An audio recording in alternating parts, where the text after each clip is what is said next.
E sotto la pioggia battente, visto che niente mi può fermare, eccoci di nuovo alla tomba di San Cosimo.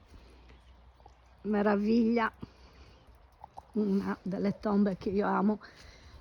Eccoci qua, l'esedra.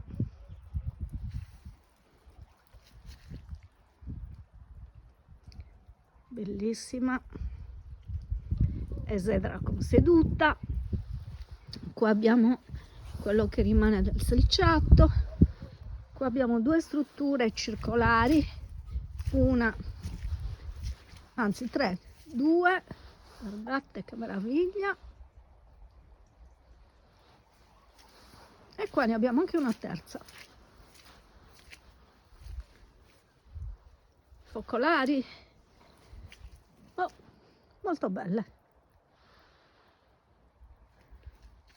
E qua un pantano perché sta diluviando.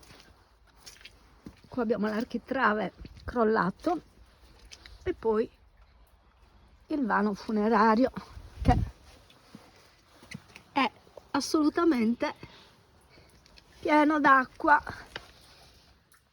però forse un saltino dentro ce lo faccio comunque. Ora vedo, va. Ok.